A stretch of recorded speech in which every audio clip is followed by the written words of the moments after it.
Sería de 40. 40. Ah, perdón.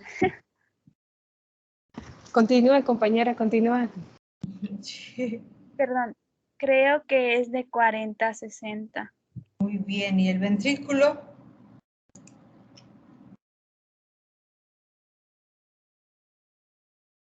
¿De 20 a 60?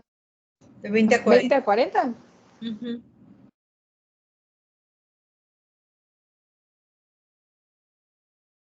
Exacto. Doctora, ¿no nos quiere dar un tip para sobrevivir a este último examen? No, pues les voy a dar muchos tips porque sí necesito que sobrevivan este examen. A ver, chicos, ¿ya están? No, doctora, nos da unos 5 minutitos. Es que todavía no se han ido todos. Ok. Sí.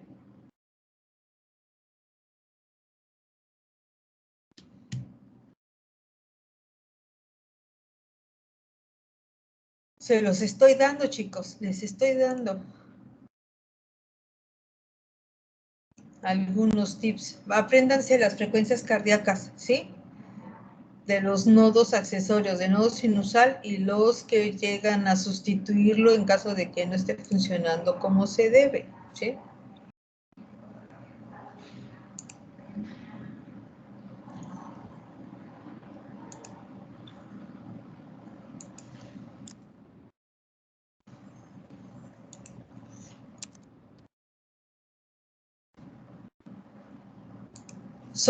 Van a colocarles muchos casos clínicos, ¿de acuerdo?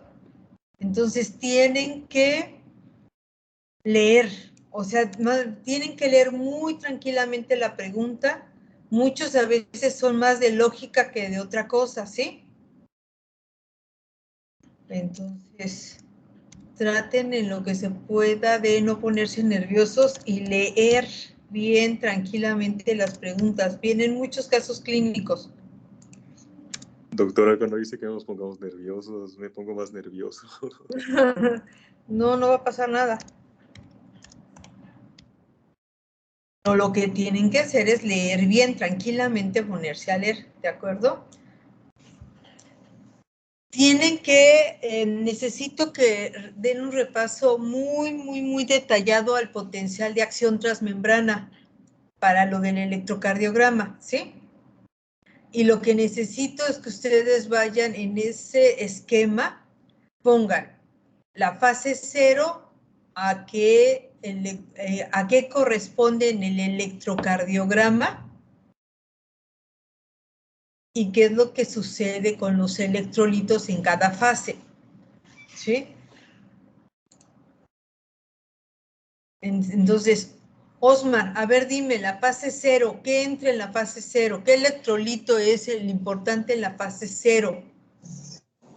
Pues si estamos hablando ¿A qué corresponde en el electrocardiograma?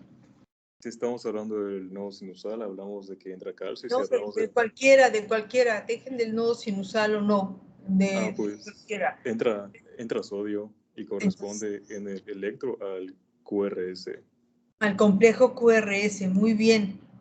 A ver, José Miguel. ¿Sí estás por ahí, José Miguel? Sí, doctora. La fase 1, ¿a qué corresponde del electrocardiograma?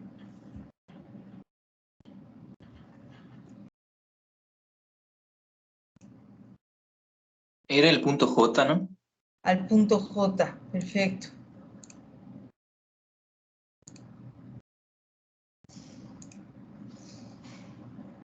Doctora, tengo una duda con respecto a, ahorita que mencionan los potenciales de acción, es que si mi memoria no me falla, recuerdo que en el examen anterior preguntaron respecto al potencial de acción sobre la fase de meseta y cuál es la importancia, y creo que por ahí mencionaba de que previene el estiramiento de las fibras, algo así, pero no entendí muy bien por qué. ¿Previene el estiramiento de la fibra? Uy, recuérdame cómo era la pregunta, porque previene el estiramiento de la fibra.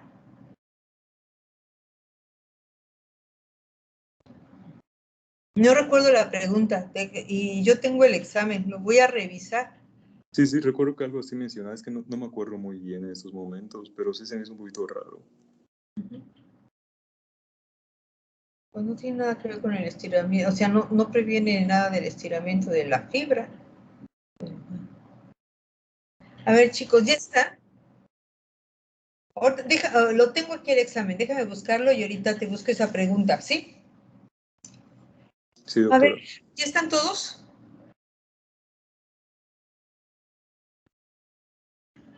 Viene ciclo, el primer tema que les van a preguntar es ciclo cardíaco y auscultación cardíaca, ¿de acuerdo? ¿Sí lo ubican como el primer tema? Sí. Ok, y como primer tema los que les van a preguntar va a estar asociado a el primer ruido a qué corresponde, segundo ruido a qué corresponde. Necesito que se aprendan del ciclo cardíaco y auscultación. Lo que les van a preguntar es a qué corresponden los ruidos cardíacos. Primero, segundo, tercero y cuarto. Saraí. ¿Sí? Platícanos, ¿a qué corresponde? Primer ruido, segundo ruido. El primer ruido corresponde a la apertura de las válvulas mitral y tricúspide.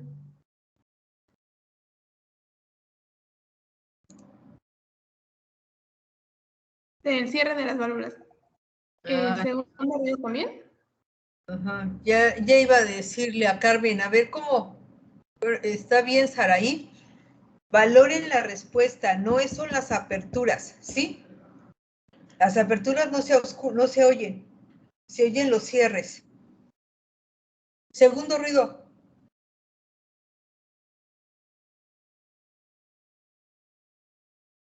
Saraí, ¿a qué corresponde el segundo ruido?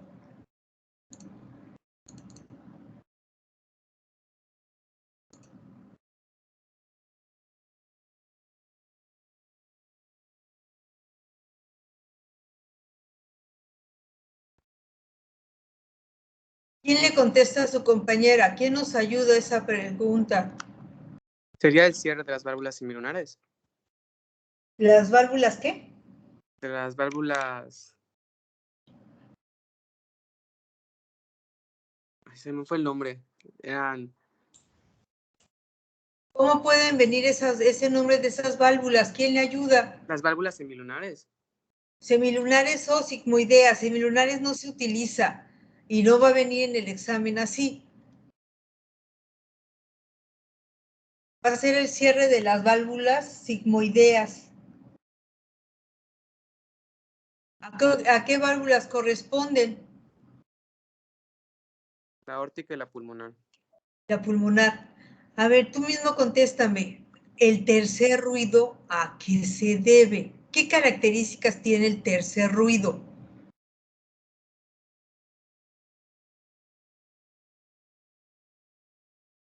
Pues el tercer ruido es el llenado ventricular rápido y normalmente se escucha en niños y adultos jóvenes sanos. Exacto, no lo vayan a olvidar. Es un ruido que puede auscultarse en forma normal. Es un ruido suave, ¿de acuerdo? ¿Que corresponde a qué? Llenado ventricular. A la fase rápida de llenado. Ok. ¿Dónde ustedes considerarían que se puede considerar anormal?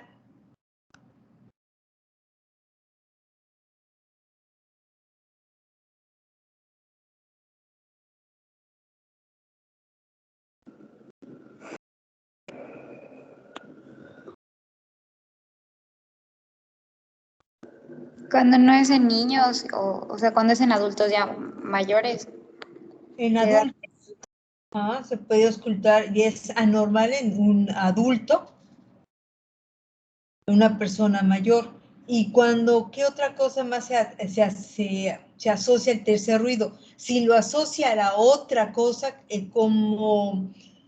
¿a qué otro fenómeno podrían ustedes asociarlo para considerarlo patológico? ¿Era una hipertrofia del ventrículo, doctora?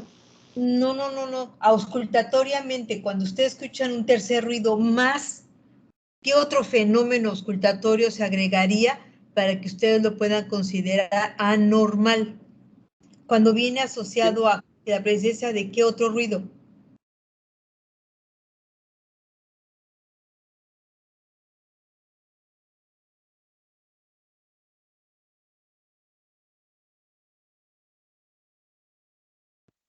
¿Tiene que ver con el cuarto ruido cardíaco? Está asociado al cuarto ruido cardíaco. Cuando ustedes lo asocian a un cuarto ruido, esto nos habla de patología, ¿de acuerdo? Entonces pónganse a leer un ratito características auditivas, auscultatorias del tercer ruido, ¿sí? Necesito que le den revuelvan a regresar a esa parte del cuarto ruido, tercer y cuarto ruido. Mari Carmen, dime las características del cuarto ruido. ¿A qué se debe el cuarto ruido? ¿Dónde lo Es auscultan? el final del llenado diastólico. Es el ruido que se genera cuando hay un incremento en la En la cavidad contracción, ventricular. en la contracción auricular. El cuarto ruido es contracción auricular, ¿sí? Es como la patada, cuando está incrementada la patada auricular. Nos habla de algo que tú mencionaste, aumento de las presiones diastólicas finales del ventrículo izquierdo. Entonces hay una necesitamos que la contracción auricular sea mucho más fuerte para que se presente un cuarto ruido. A ver, Carmen, dime cómo consideras tú el galope. ¿Qué es el galope? ¿Y de qué te habla el galope?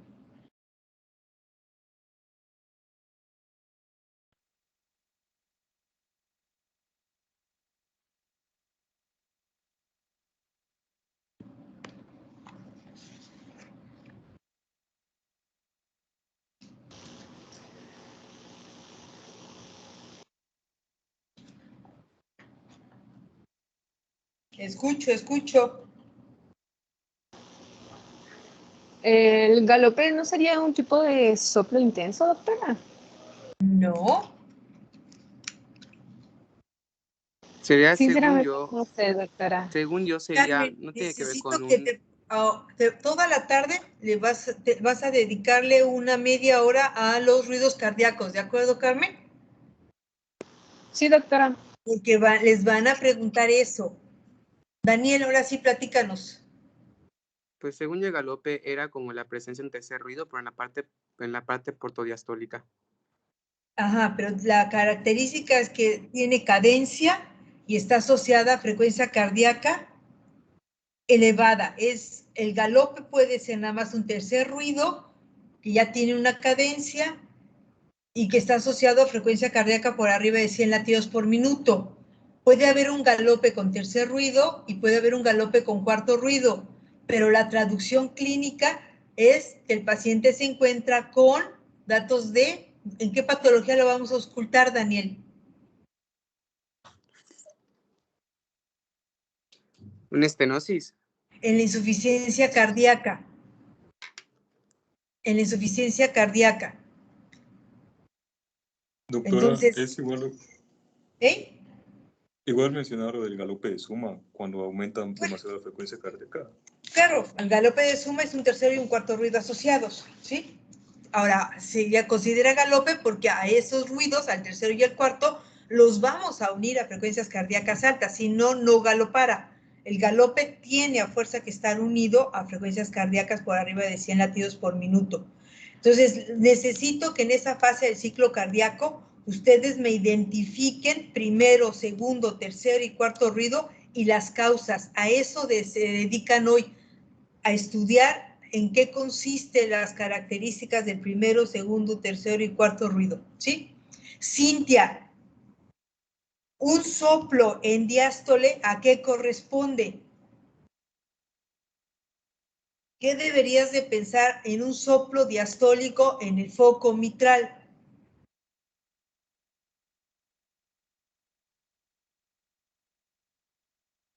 los soplos diastólicos en las válvulas, ya no digo mitral, vamos a ver, para generalizar, los soplos diastólicos en las válvulas aurículo-ventriculares, ¿a qué se deben? Cintia.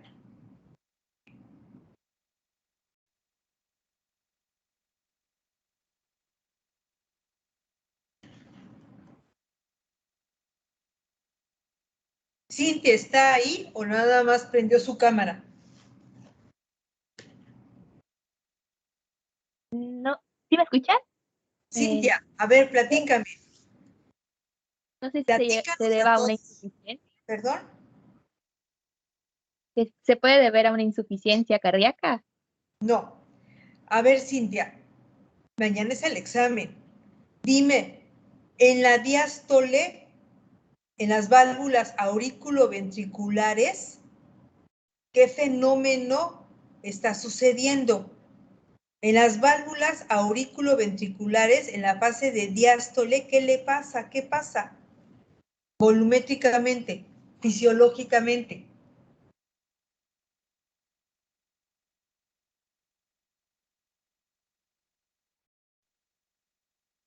Pues están abiertas, ¿no? Se está llenando el ventrículo.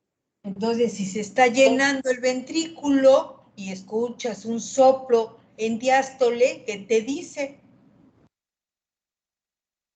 La sangre está pasando de las aurículas a los ventrículos y estás auscultando en esa fase un soplo.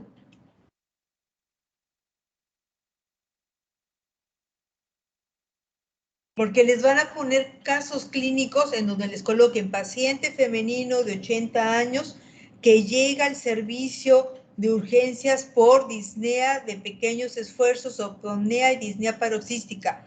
A la auscultación se ausculta un soplo diastólico en foco mitral. ¿Qué patología ustedes consideran que puede tener la paciente? O se los pongo más claro. Primer ruido brillante. Presencia de un soplo diastólico retumbo. Primer ruido corresponde a una estenosis, y si hablamos de un soplo diastólico en la protodiástole puede ser o por... No, primer ruido no corresponde a una estenosis. El soplo diastólico retumbo corresponde a una estenosis.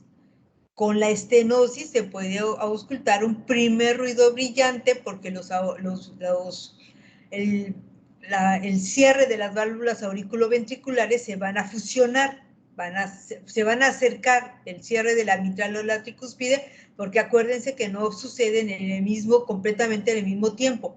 Por eso es un primer ruido único y brillante, pero la estenosis está dada por el tipo de soplo. Los soplos diastólicos en las válvulas aurículo-ventriculares están dados por una estenosis valvular, ya sea mitral o tricuspidia. Lo más característico es que sea mitral. Si es 80 años, puede ser una estenosis mitral de origen degenerativo y el soplo es diastólico o llamado retumbo. Entre más largo sea el soplo diastólico, pues mayor grado de estenosis tendrá el paciente. Cintia, ¿sí estamos de acuerdo o no estamos de acuerdo? Sí, doctora, ya quedó claro, gracias. Cuando les pongan el caso clínico, necesito que lean muy bien y lo trasladen. Pongan un esquema ahí en lápiz en su corazón y pongan hacia dónde creen que va el flujo y el soplo que se va a auscultar, ¿de acuerdo? Dara, ¿estás ahí?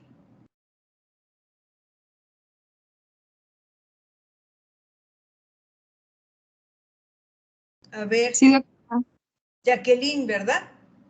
A ver, Jacqueline, si yo te pongo paciente de 60 años que llega con dolor precordial opresivo al servicio de urgencias, con sudoración profusa, la cual le toman un electrocardiograma y tiene elevación del segmento ST en D2, D3 y ABF. Conceptualiza esta situación. Masculino, 60 años, tiene dolor precordial y en el electro tiene elevación del segmento ST en D2, D3 y ABF. A la auscultación documenta un soplo sistólico en foco mitral. ¿A qué patología puede corresponder? Jacqueline, ¿tú qué me dirías?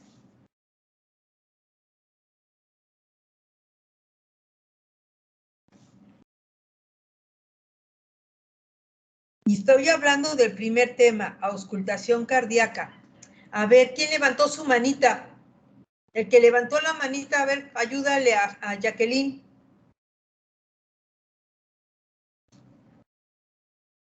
Dijo un soplo sistólico en la válvula mitral. Exacto. ¿Sería una insuficiencia, doctora? Es una insuficiencia, ¿de qué foco? ¿De qué válvula? De la mitral o la tricúspide. Mitral. Ahora, bueno, la mitral porque dijo. Exacto. Si es un soplo sistólico en foco mitral en un paciente de 60 años que llegó con dolor precordial, con elevación del segmento ST en D2, D3 y ABF, ese soplo mitral, ¿por qué puede ser? ¿Cuál es la etiología de ese soplo?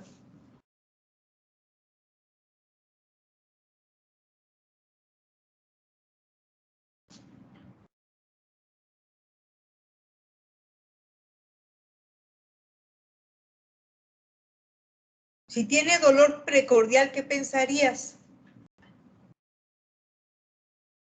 A ver, Carmen Alejandra. ¿Sería un infarto, doctora? Está cursando con un infarto. Y lo van a tener que poner nombre, apellido. El nombre es una cardiopatía isquémica. De tipo, un infarto. ¿De qué localización? A ver, Andrea, ¿de qué localización podría ser el infarto? D2, D3 y ABF.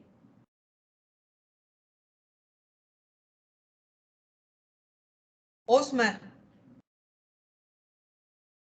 Cara inferior. De cara inferior. Tienen que recordarlo, apúntenlo. Ya no estudien todo completo de cardiopatía isquémica. Necesito que se aprendan la localización de los infartos de acuerdo a la topografía electrocardiográfica, porque les van a poner casos clínicos de este tipo. Recuerden, D2, D3 y ABF. Carmen, ¿qué cara ven? ¿Inferior? Ajá. Andrea, B1, B2 y B3, ¿qué cara ven?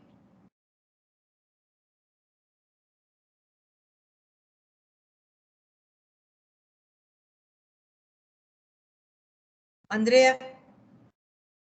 Andrea Indira.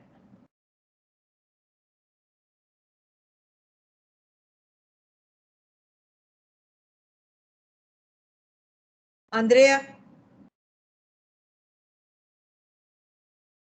Bueno, me imagino que Andrea no está. Mari Carmen.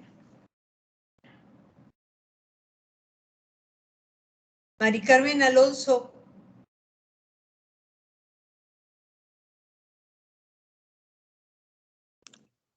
Sí, aquí estoy, es que no se prende mi micro. B1, B2 y B3, ¿qué cara ve, Mari Carmen? La cara septal. Anteroceptal, perfecto. Dara Jacqueline, el infarto lo ves en B5, B6 y B5, B4, no, B5, B6. Sería la pared lateral baja. Lateral baja, perfecto. Carla. No sé quién sea Carla. Ella no la conozco. Carla. A ver, Carla Pérez. ¿Ves? Sí, doctora. D1 y ABL. D1 y ABL. ¿Qué cara estás viendo? Cara lateral superior. Cara lateral superior. Si ven de B1 a B6, D1 y ABL, José Miguel, ¿qué cara estás viendo? ¿Puede repetirla, doctora? ¿Cuál fue? Lo ves de B1 a B6 y D1 y ABL.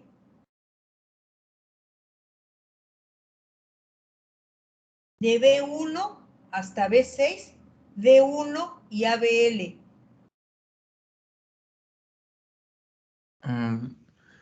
ABL era lateral, ¿no? Pero... Ajá, D1 y ABL es la lateral Ujú. alta. Y de B1 a B6. Uy, ese sí no me acuerdo. Anterior.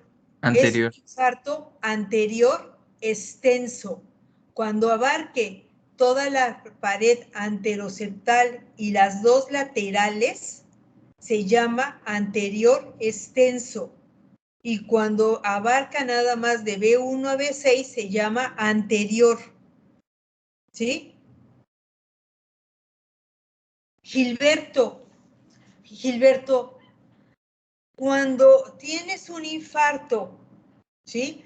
A los 5 días después de un infarto anterior, ustedes aparece a la exploración física un soplo en barra en el tercer y cuarto espacio intercostal, ¿de qué puedes pensar que está cursando el paciente? Con una complicación que...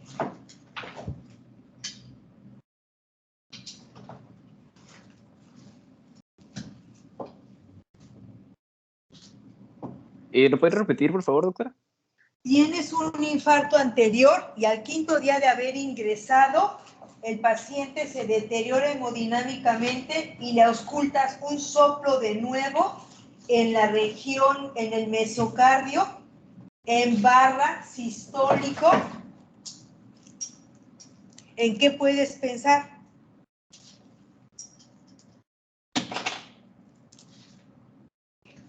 ¿Sería una insuficiencia valvular tricuspidia, en este caso, el anterior? No, porque el foco tricuspidio se encuentra en el borde paraesternal izquierdo rumbo al apéndice gifoides, y esto es en mesocardio, en cuarto espacio intercostal, y el soplo de la insuficiencia tricuspidia es sistólico, y este es un soplo en barra,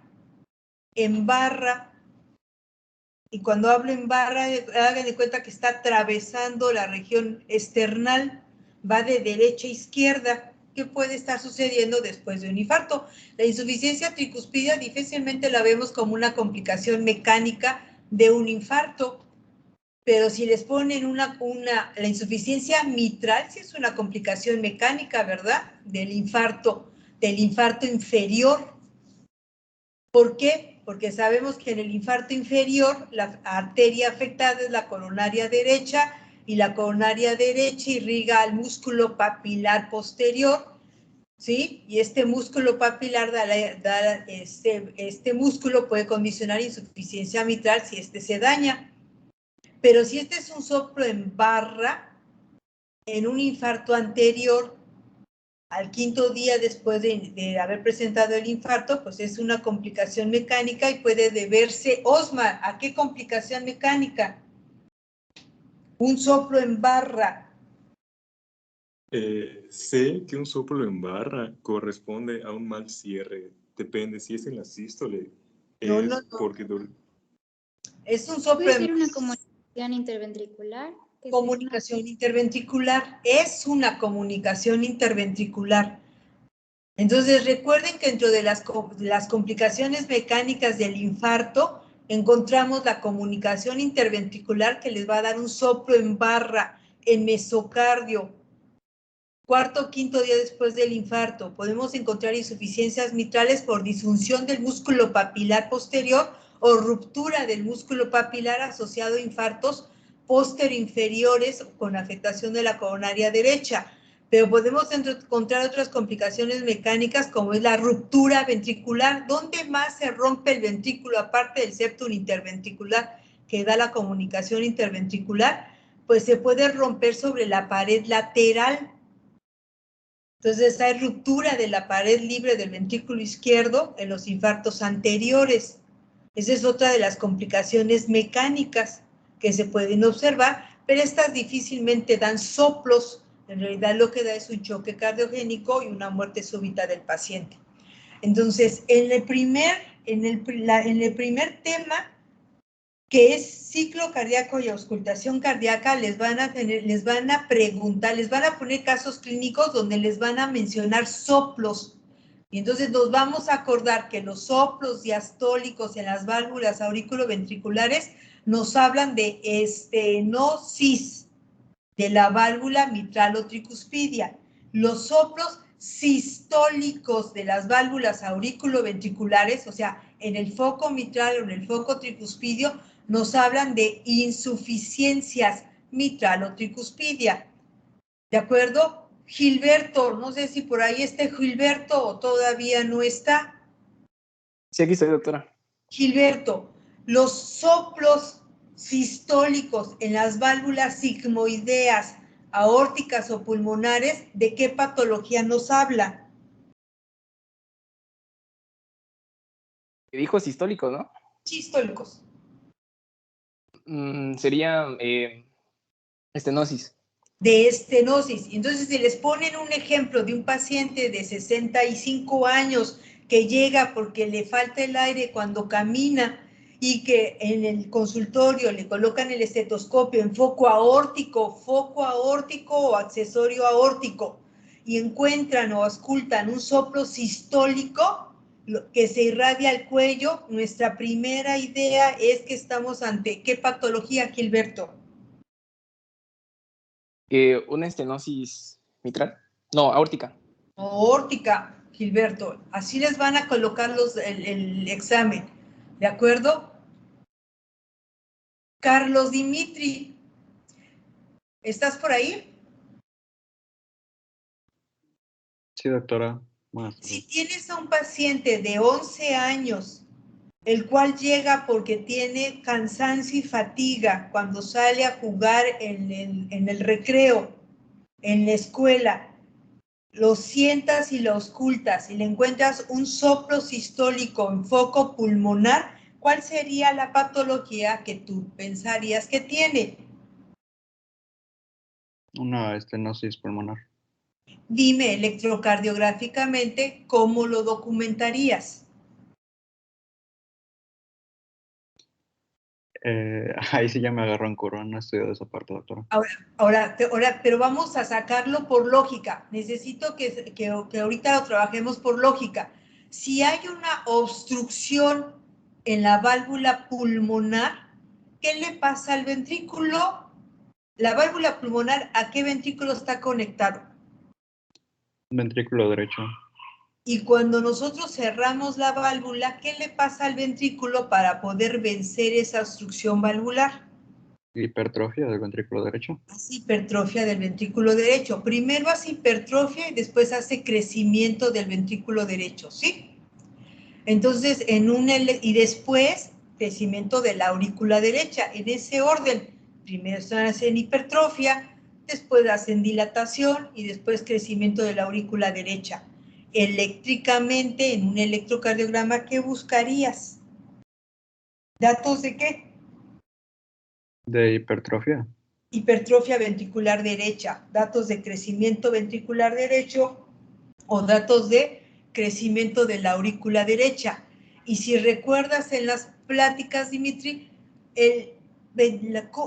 los primeros cambios en el electrocardiograma, ¿habrá cambios en la onda P que equivalen a la aurícula derecha? Sí, creo que eran ondas P altas, si no estoy mal. Vamos a encontrar crecimiento en el voltaje de las ondas P, a los que les llamamos P pulmonar. ¿Sí? ¿Qué vamos a encontrar? El eje. El eje normalmente está entre ¿cuánto? ¿Entre qué? ¿Entre 0 y? 90, si recuerdo bien. Sí. ¿El eje se irá hacia dónde si hay hipertrofia ventricular derecha? No recuerdo si a la izquierda o derecha. A la derecha, predominas hacia el ventrículo que esté más grande. Si el ventrículo derecho empieza a hipertrofiarse, el eje se desviará a la derecha. Y entonces vamos a encontrar datos que sugieran crecimiento de cavidades derechas, como es la presencia de R's altas en B1, B2 y B3, y S profundas en B5 y B6. Entonces les van a colocar en el examen un resumen pequeñito de un caso, como les acabo de mencionar, y un electro. En el electro van a tener que identificar las características de la onda P, si el eje está desviado a la derecha, si hay datos de crecimiento ventricular derecho o hay datos de crecimiento datos de hipertrofia ventricular derecha. Les van a poner fotografías de electrocardiogramas con estas alteraciones, pero todo va a partir de la auscultación y de que ustedes identifiquen qué soplo es lo que les están a ustedes describiendo, ¿de acuerdo? Doctora, ahorita que Sí. mencionas de los electrocardiogramas, en las imágenes que nos vayan a poner, pero sí se van a ver bien, porque a veces se puede ver medio pixeleado y como que no se puede leer bien, entonces eso me preocupa un poco. Chiquita mamá, protesten en ese momento. Nosotros no podemos estar en el examen, pero al menos los que nosotros enviamos se ven bastante bien.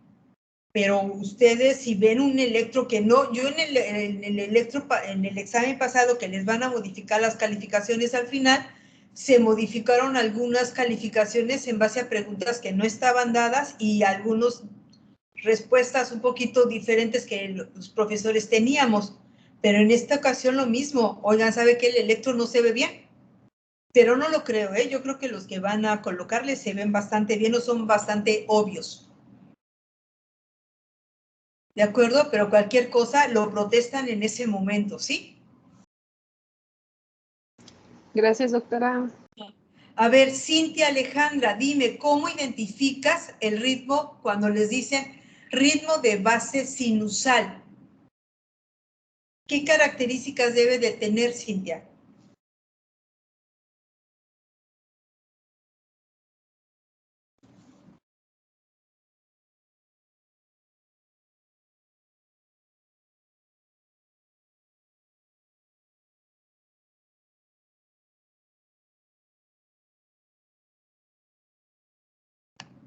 Dara Jacqueline.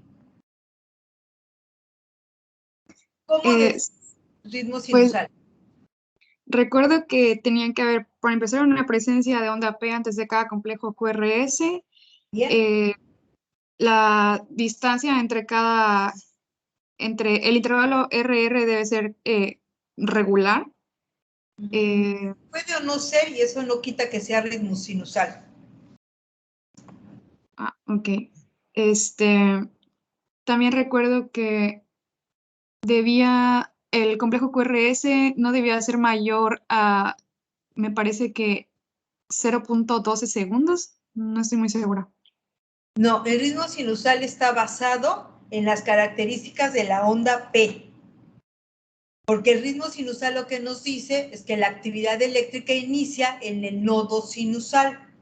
Entonces, la definición está basada en las características de la onda P que se genera a nivel del nodo sinusal. ¿Sí? Entonces, no tiene nada que ver con el QRS, excepto la primera que me comentaste. Antes de cada QRS necesitas la presencia de una onda P, pero ahora necesito las características de la onda P para decir que es ritmo sinusal. Augusto Felipe Carrillo, dime, ¿qué características tendría que tener un ritmo sinusal?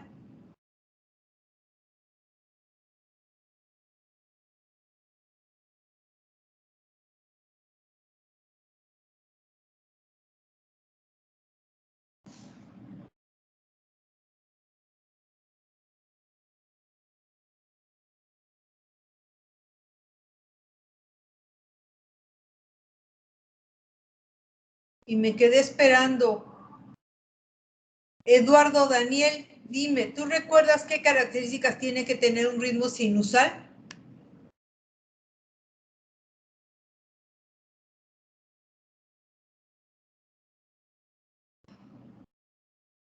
Julia Alejandra, Julie, tú dime. Pues como es el primero, tiene que tener aproximadamente entre 60 a 100 latidos por minuto.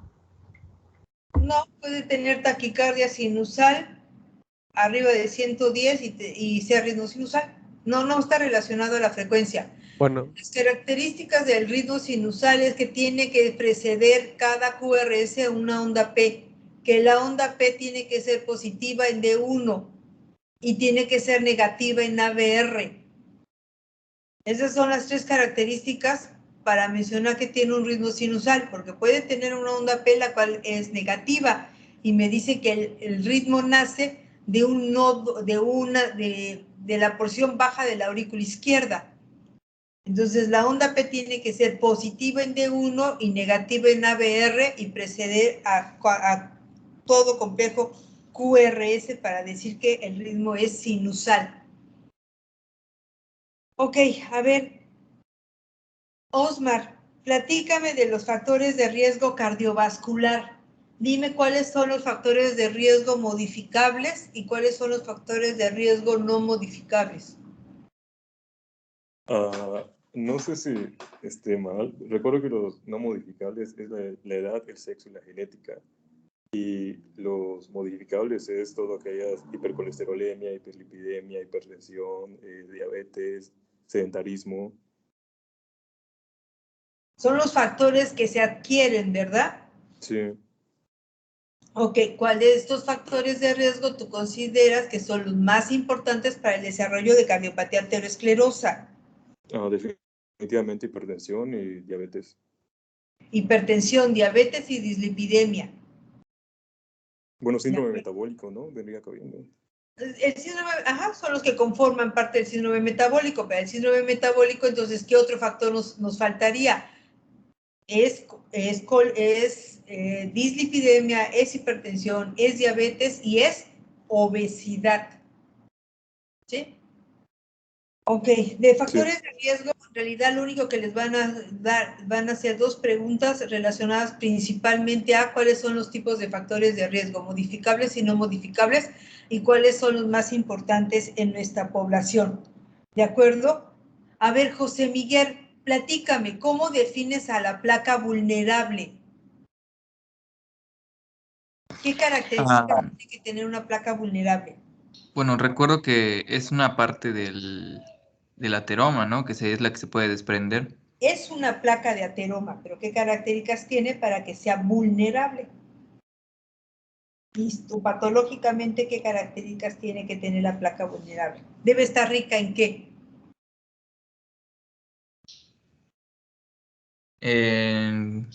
Como que en contenido necrótico. No, necrótico no. En lípidos. En lípidos. La placa vulnerable, van a regresar a estudiar esto, las características de la placa vulnerable. Una de las características más importantes es que es una placa muy rica en lípidos, con una capa fibrosa muy delgada, por eso es vulnerable, porque es más fácilmente que se fracture, ¿de acuerdo? Que tiene una cantidad importante de macrófagos activados, pero la característica es una placa rica en lípidos. ¿De acuerdo? De la placa de aterosclerosis, pues prácticamente va a venir muy poco. ¿De acuerdo? Las placas, ¿en qué tipo de arterias se presentan más frecuentemente? Jacqueline, ¿en qué vasos son donde más se desarrollan las placas de ateroma? Pues creo que en las coronarias. ¿Cómo se llaman? Placas de qué? De ¿Perdón? gran, mediano, pequeño calibre. En las de mediano calibre. Las de mediano calibre.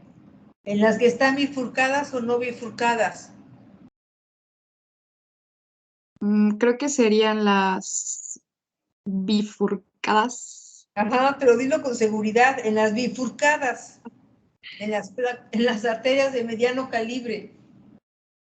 ¿Sí? Ok, entonces de mediano calibre y bifurcadas. Okay.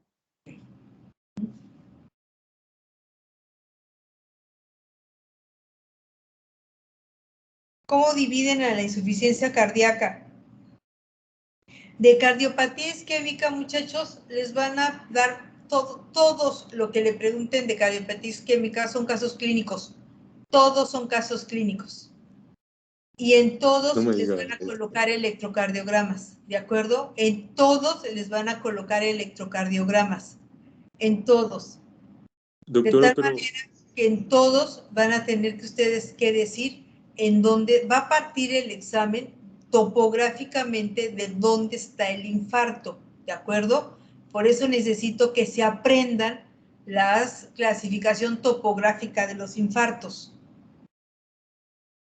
Doctora, pero ¿cree que nos alcance el tiempo si dice que van a poder casos clínicos? Porque igual a veces pues pueden estar un poquito extensos y en lo que los leemos y todo me preocupa igual el tiempo. Quisiera decirles que les pueden dar todo el tiempo que quieran, pero no es así, Osmar. No te puedo cambiar eso. Son casos clínicos. Por eso necesito que sean lógicos. Ya no pueden perder el tiempo en, a ver, no, esquemas. Pónganse un esquema en la mente. Lo primero que tienen que ver en el caso clínico es por qué les llegó. Por disnea, por dolor precordial. Si les mencionan en el resumen dolor precordial, miren, olviden lo demás y enfóquense en cardiopatía isquémica. En la cardiopatía isquémica lo primero que tienen que recordar es que ¿qué tienen ustedes enfrente ahí? Por eso les digo, tienen que ser muy concretos cuando lean. En una hojita que lleven ustedes o que puedan anotar, ponen paciente, tantos años de edad. Si el paciente es mayor, fíjense, si el paciente es mayor y tiene dolor precordial, ¿en qué van a pensar? En cardiopatía isquémica. Y se olvidan de miocarditis, de todo lo demás, falla, insuficiencia, no. Paciente mayor, factores de riesgo, dolor precordial es isquémico. ¿Qué viene en el cuadro clínico? Si les hacen la referencia a un electro, rápido van a ir a ver dónde están los cambios en el electro. No les van a poner electros complicados, les van a colocar electros donde ustedes vean elevación del segmento ST o disminución del segmento ST. Son infartos los que les van a dar a tratar. Acuérdense que el infarto nada más se va a manifestar de dos formas, por lesión subepicárdica o por lesión subendocárdica. Si ustedes ven que lo que ven en el electro es disminución del segmento ST, eso es lesión subendocárdica. Si ustedes ven en el electrocardiograma elevación del segmento ST, es lesión subepicárdica, ¿de acuerdo? Y entonces buscan rápido en qué derivaciones los ven ustedes. Por eso necesito que se aprendan topográficamente dónde está localizado. Y entonces las preguntas que van a hacer son muy concretas. Les pueden preguntar, paciente que tiene este electrocardiograma, diagnóstico, infarto. ¿Dónde está localizado? Anterior. Y de ahí se pasan a la siguiente pregunta. ¿Qué les pueden preguntar? ¿Cuál sería el tratamiento si les llega a ustedes? ¿Cómo tienen que tratar un infarto? Fácilmente. Y se lo hicieron muy hincapié en la plática. ¿Cuánto tiempo tiene de evolución el infarto? Acuérdense, los infartos transmurales, los infartos con lesión subepicárdica, son los únicos que se tratan con fibrinolisis o angioplastía, ¿sí? Primaria, son los únicos. Entonces, porque esto está asociado al código infarto. Entonces, lo primero que ustedes tienen que ver en el electro es que si sube el segmento ST o está abajo el segmento ST. Si está arriba el segmento ST es un infarto con lesión subepicárdica y entonces van a voltear a ver en su historia clínica cuánto tiempo les refiere ahí que tuvo el dolor. Ustedes ya saben que se va a trombolizar entre más rápido llegue el paciente al hospital. ¿Cuánto tiempo les solicitan? 6 horas, ¿no? Acuérdense, 6 horas. Recuerden, ¿cuántas horas duermen ustedes en promedio al día? Yo espero que duerman menos, pero promedio son 6 horas. Entonces recuerden, 6 horas, 6 horas. Si el paciente llega antes de las 6 horas, es candidato a trombolisis. Yo tengo que diferenciar, si estoy en un hospital en donde yo puedo realizarle angioplastía primaria, lo llevaré al servicio de cateterismo para abrirle la arteria. Si no tengo un lugar donde cateterizarlo y me voy a tardar más de 1 hora en trasladarlo, lo voy a trombolizar. Y necesito que ustedes sepan, no les van a preguntar la dosis, pero de todas maneras búsquenla, del RTPA o la streptoquinasa, que son los que se utilizan en la actualidad.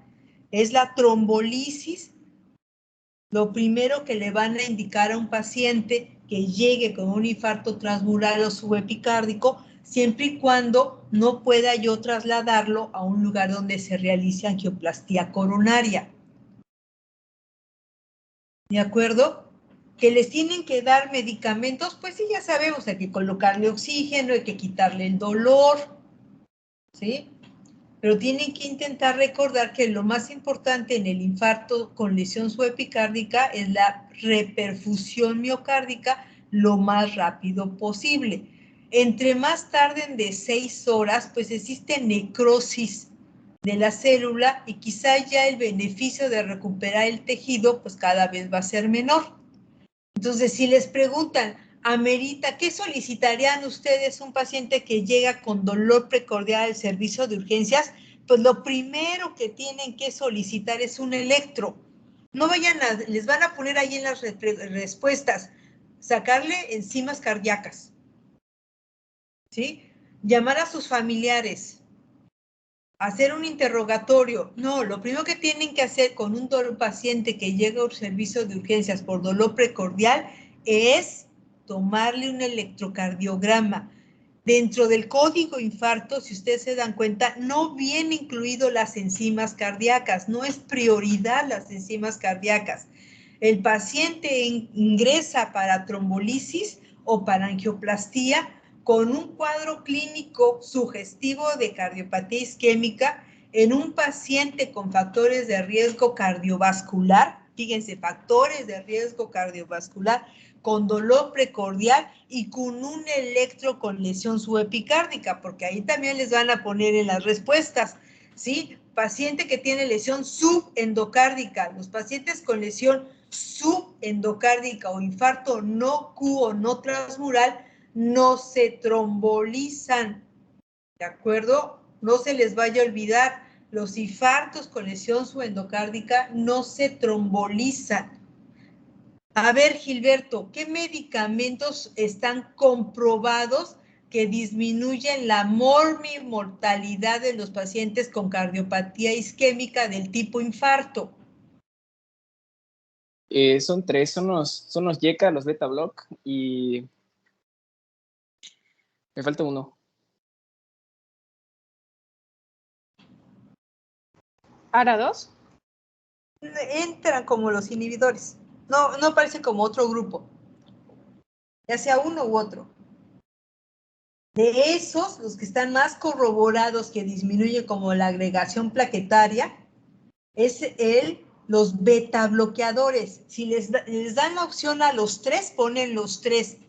Si no les dan la opción, los que están demostrados disminuir la mortalidad son los beta bloqueadores, ¿de acuerdo?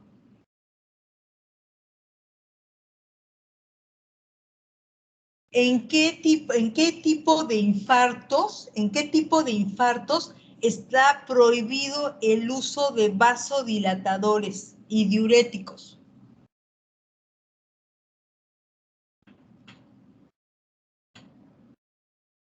A ver, Mari Carmen, ¿en qué infartos están prohibidos el uso de vasodilatadores y diuréticos? En pacientes que tengan presión sistólica menor a 120 y riesgo de choque cardiogénico y que tengan insuficiencia cardíaca. Pues no, porque la insuficiencia cardíaca son los que mejor les va bien con los vasodilatadores y los diuréticos.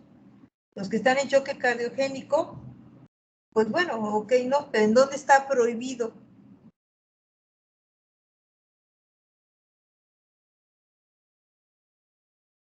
En el infarto al ventrículo derecho.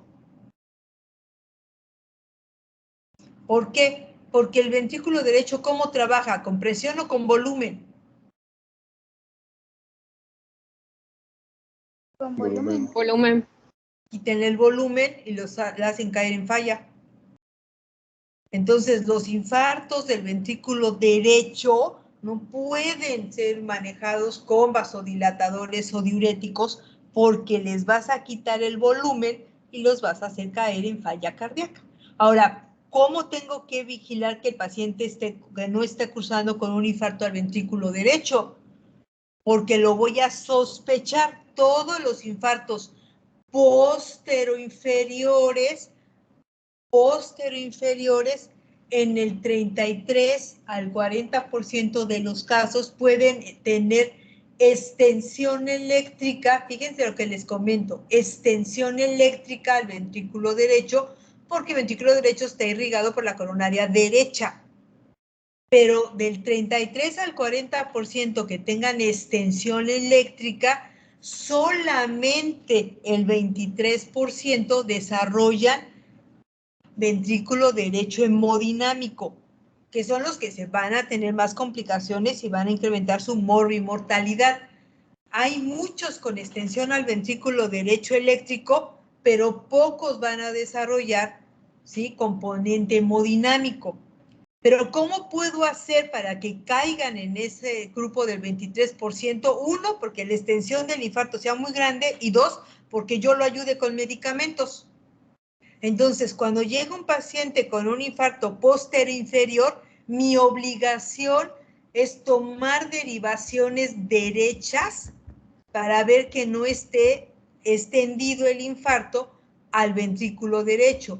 Si yo tengo extensión al ventrículo derecho, mi obligación es evitarle dar medicamentos que pongan en riesgo el funcionamiento del ventrículo derecho y pasarlo de una extensión eléctrica a un compromiso hemodinámico.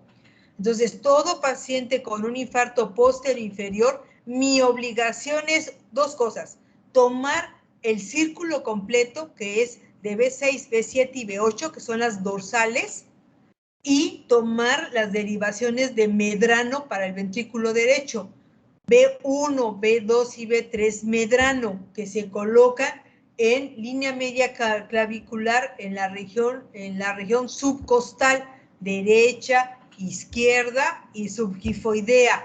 Esas son las medrano. Entonces, la elevación del segmento ST en estas derivaciones derechas, ¿sí?, me pueden dar la información si hay extensión al ventrículo derecho, porque ya les comenté, la extensión eléctrica se puede dar hasta en el 40% de los infartos posteriores. Ya estamos hablando de la mitad, de la mitad de los infartos posteriores. Entonces, siempre que tengan un infarto postinferior, tienen la obligación de sacar las dorsales para buscar el infarto posterior y la obligación de solicitar las medrano para buscar la extensión eléctrica al ventrículo derecho.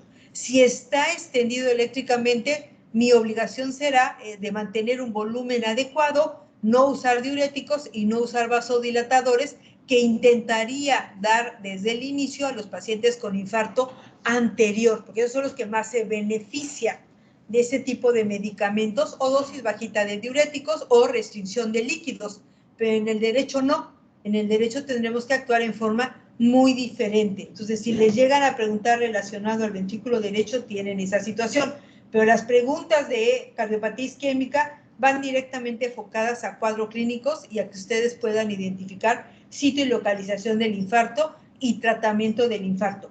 En relación a la insuficiencia cardíaca, también les van a poner algunos casos clínicos y van a tener ustedes que definir si el paciente es portador de insuficiencia cardíaca y de qué tipo de la clasificación de insuficiencia cardíaca, con FEBI preservada, con FEBI ligeramente disminuida o con FEBI disminuida. ¿De acuerdo? Doctora. ¿Qué? Sí, aprovechando que menciona insuficiencia cardíaca, es que tengo una duda, porque recuerdo haber leído, pero no lo entendí muy bien, que te mencionaba igual insuficiencia cardíaca retrógrada y anterógrada, pero ¿a qué hace referencia?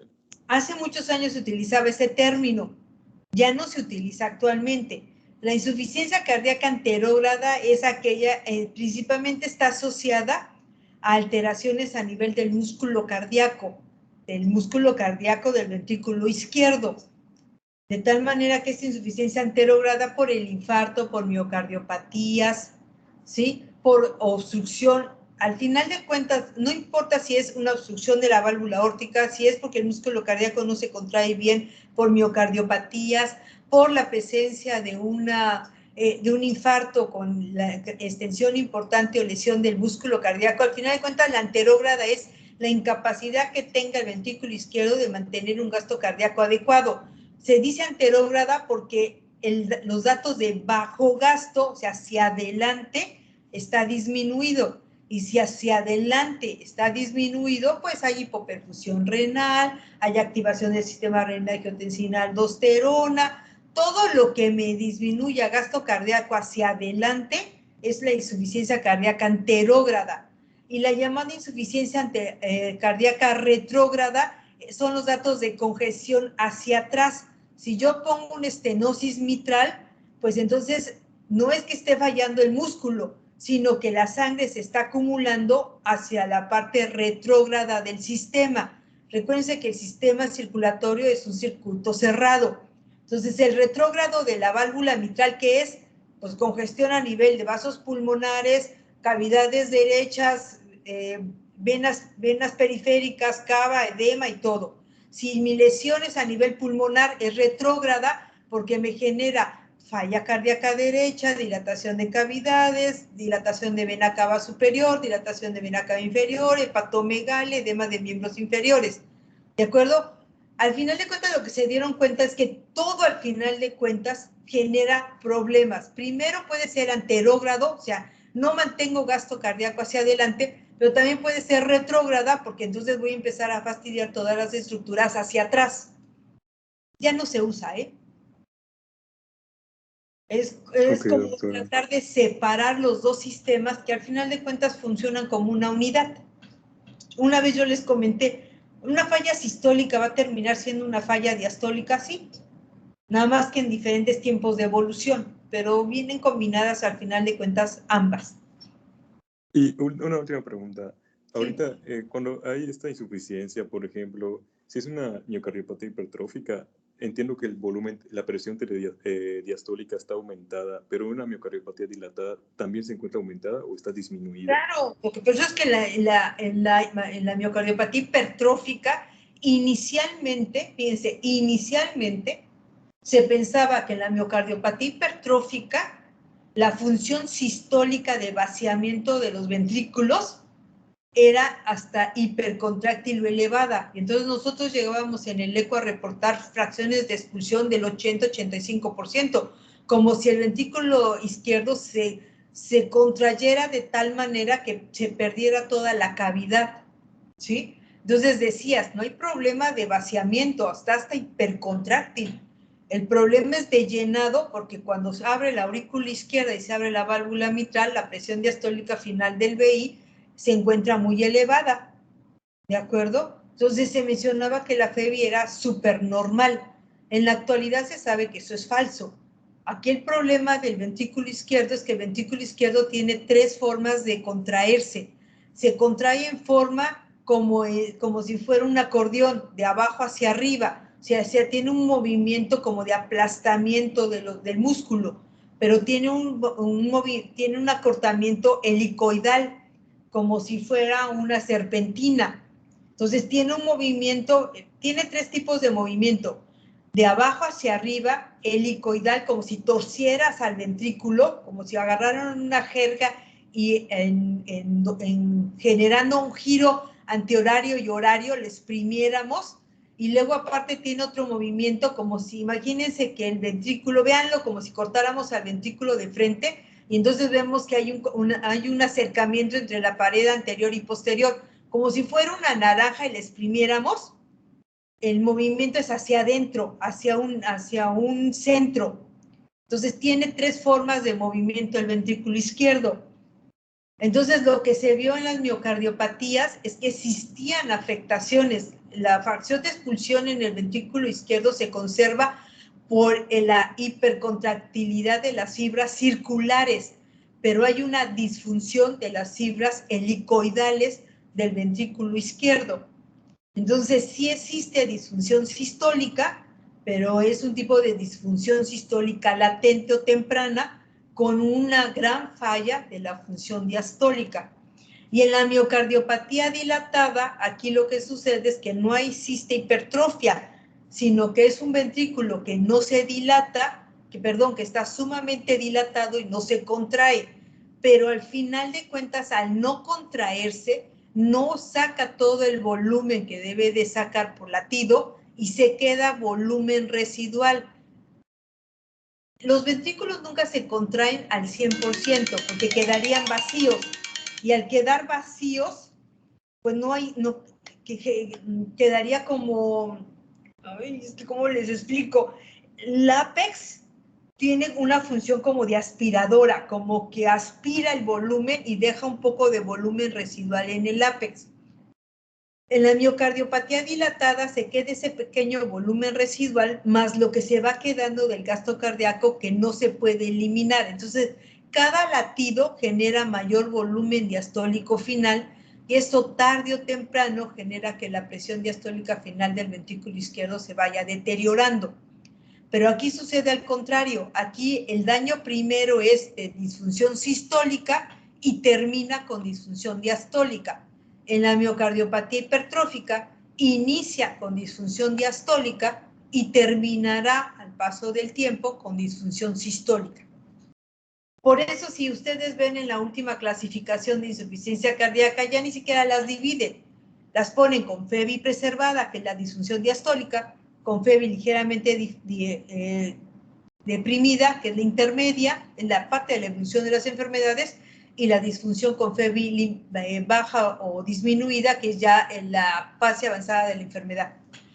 Perdón, es que es poquito tiempo para explicarles un montón de cosas. ¿Qué otra cosa tienen de la insuficiencia cardíaca? Les van a pedir la clasificación, se la tienen que aprender, les van a solicitar los tratamientos, ¿de acuerdo? Recuerden los tratamientos de la insuficiencia cardíaca. ¿Cuáles son los que están aceptados y vienen en las guías de insuficiencia cardíaca? Recuerden, diuréticos si el problema es precarga. Si quieren bajar precarga, lo bajan con, los diuréticos, la precarga, lo bajarán con diurético, que es la cantidad de sangre que llega al corazón. ¿Cómo bajan poscarga?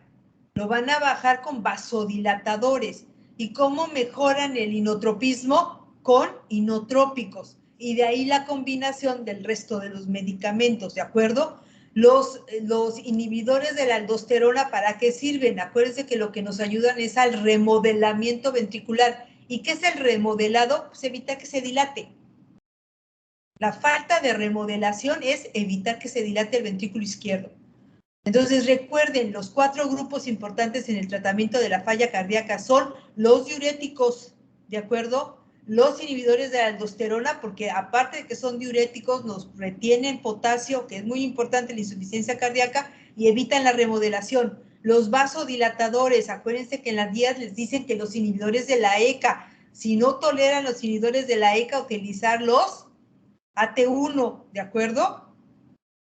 Y si no, ¿qué otra cosa nos piden? Los beta bloqueadores. ¿Por qué es importante los beta bloqueadores? No porque remodelen, no porque les manejen la precarga, no porque les ayuden en la poscarga. Los beta bloqueadores están porque las 3 causas de muerte de los pacientes con insuficiencia cardíaca son arritmias. ¿Y cómo quitas la arritmia? Con beta bloqueadores. La falla cardíaca, ¿cómo la controlas? Con los medicamentos que ya mencionamos. Recuerden los nuevos medicamentos para el manejo de la falla cardíaca, no se les vaya a olvidar la ivabradina, ¿de acuerdo? Recuerden el tratamiento que vienen en las guías dependiendo de qué tipo de falla cardíaca estén.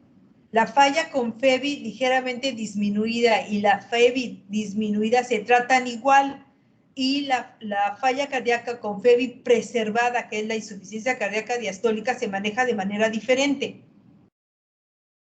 ¿Qué más les puedo decir? De falla, ya les dije más o menos lo que les va a venir. Tratamiento y clasificación. Arritmias cardíacas. Tengo una pregunta. ¿Cuándo se le daría al paciente los inhibidores de SGLT2? Hasta ahorita se está indicado principalmente en pacientes diabéticos. Pacientes con falla cardíaca con diabetes. Pero te voy a decir una cosa. Ahorita las guías así lo dicen. ¿De acuerdo? Pero sí ha visto que independientemente que sean diabéticos, esos medicamentos han disminuido el desarrollo o evolución de la insuficiencia cardíaca. Así que yo te puedo asegurar que en unos años siguientes o en la siguiente revisión va a entrar como tratamiento incluso por arriba de los inhibidores de la ECA. ¿De acuerdo? Va a entrar. Hay mucha discusión sobre por qué no lo metieron desde ahorita. Y se habla mucho de los costos. Esos medicamentos cuestan muy caro. Entonces estás hablando a veces de una inversión de 2,000, 2,500 pesos, aparte de todo lo que tengan que comprar por mes. Son muy caros. Entonces, por eso trataron de mantener los inhibidores de la ECA como primera elección para el manejo, pero van a sustituir a todo ese tipo de medicamentos. Yo creo que al final de cuentas se van a quedar con los inhibidores de la aldosterona, con los beta bloqueadores, con la, ¿cómo se llama? Con los medicamentos que mencionaste, ya se me olvidó el nombre, ¿sí? Pero para allá va. Pero ahorita la indicación son diabéticos. Importante, ¿dónde van en relación a arritmias? Les van a poner ejemplos de arritmias. Ahí sí me disculpan, no les sé qué decirles, pero les van a poner taquicardia ventricular, taquicardia supraventricular, lo más frecuente y lo más importante, supras ventriculares, taquicardia ventricular. Busquen ejemplos de taquicardia ventricular y obsérvenlos. No les van a poner aumento del automatismo supraventricular y una extrasístole ventricular por ahí rara. Eso no se los van a poner. Apréndanse a identificar taquicardia supras, taquicardia ventricular y los bloqueos. Bloqueo de primer grado, segundo grado, tercer grado. Busquen imágenes y apréndanse los bloqueos. Les van a poner puras imágenes. Síncope. De síncope, pues les van a poner ejemplos de síncope, causas de síncope, ¿de acuerdo? Valvulopatías, les pueden preguntar lo que quieran de valvulopatías, principalmente asociados a soplos. Recuerden, ritmo de Durosier, cómo identifican estenosis mitral, cómo identifican estenosis aórtica. No se van a preocupar en preguntarles lo de la válvula pulmonar, ¿de acuerdo? Apréndanse aorta, porque es la patología valvular más frecuente. Cómo identifican estenosis mitral, estenosis aórtica y las complicaciones mecánicas de los infartos. Por favor, necesito que se aprendan esto.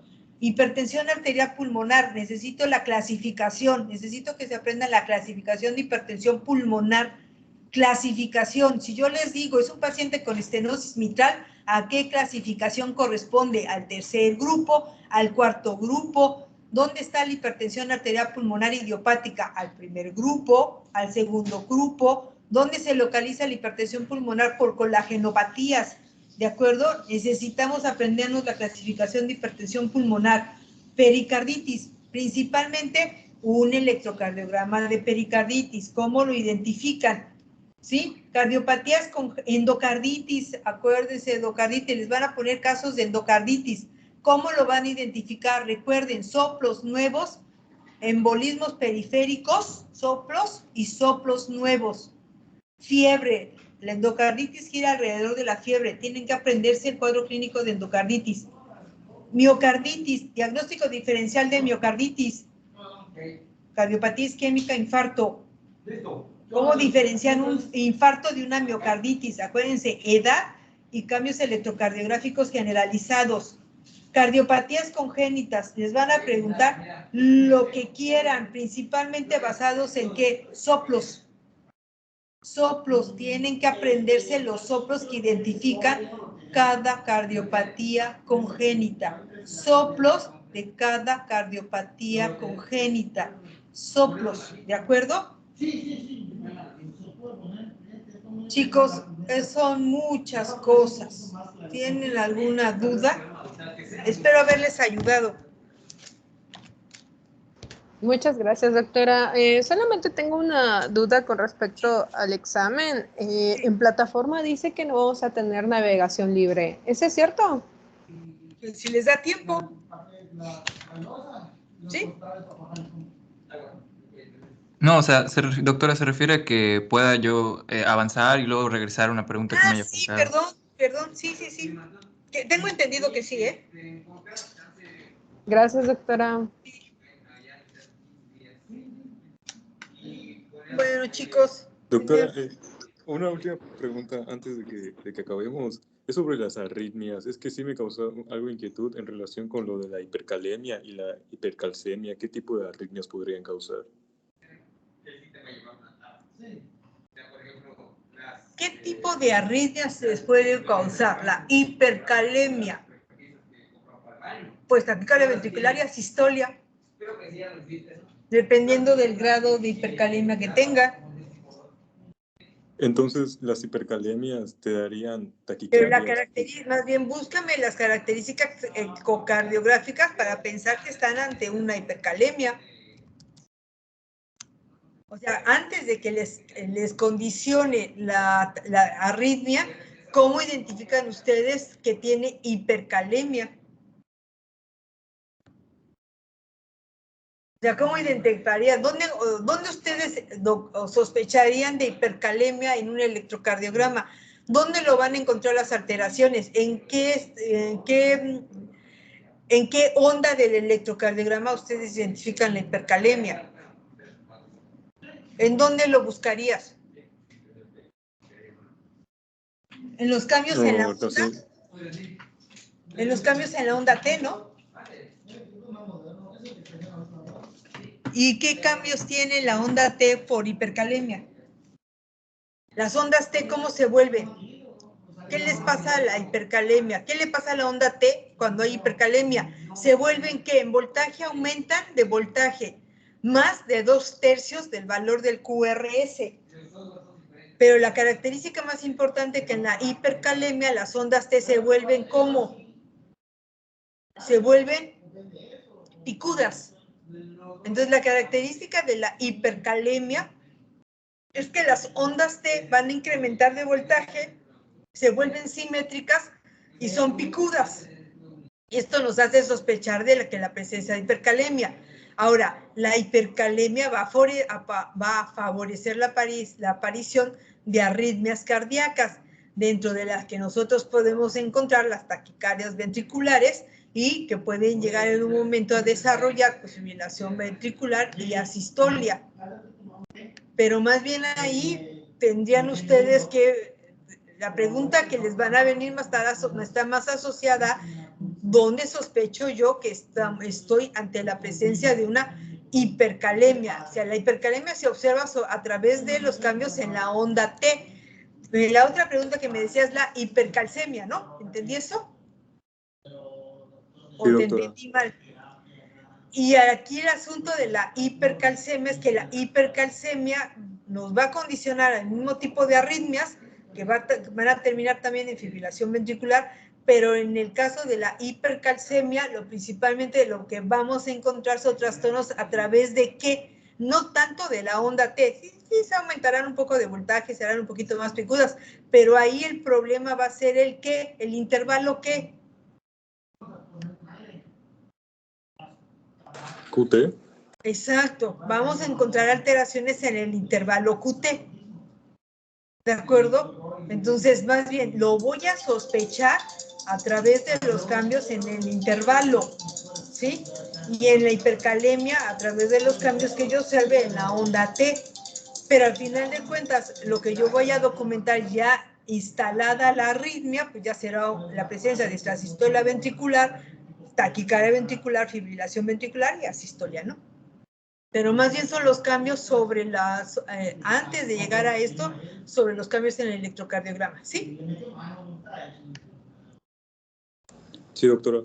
Vale, y eso es lo que les van a preguntar, más bien los cambios de las ondas en los voltajes o en el electrocardiograma, más que les pongan ahí una arritmia, ¿eh? Pero la arritmia más importante que ustedes tienen que documentar y saber identificar es la taquicardia ventricular, la taquicardia supraventricular y no, nada más creo que es lo único que les van a poner. Y los bloqueos, ¿sí? Vale, chicos. Pues entonces les deseo mucha suerte. Pero no dicen que no se puede desear suerte. Les va a ir bien. Nada más traten de recordar esos datos, ¿sí? Muchas gracias, doctora. Estamos viendo ahorita la configuración de la plataforma del examen y hay como una frase, como una descripción y dice que no habrá navegación libre. No sé si hay un error de configuración o luego el coordinador en que configura, pues no. No, mira, vale, vamos a hacer una cosa. Déjenme ahorita al chat de los profesores, no al del profesor que luego ni los contesta, pero al de los profesores, yo lo voy a escribir. Y en cuanto me conteste, les mando el mensaje. A ver, permíteme. Hay un chat de profesores aquí. Espérame. Espérenme. Entonces, vamos a preguntarle si en el examen hay navegación libre, ¿verdad? Navegación libre. Sí, doctora, porque igual luego hay problemas de que se cierra el examen. Y si estabas en la pregunta anterior, como no es de navegación libre, pues ya no la puedes contestar. O sea, vale, perfecto. Mira, ya lo puse aquí en el chat de profesores. Si en el examen va a haber navegación libre, ¿de acuerdo? En cuanto me conteste, les regreso la información que me den, ¿sí? Sí, doctora, muchas gracias. Vale, chicos, pues entonces, pónganse a estudiar. Gracias, doctora, igualmente. Hasta luego. Muchísimas gracias. Bye. Hasta luego, doctora, gracias.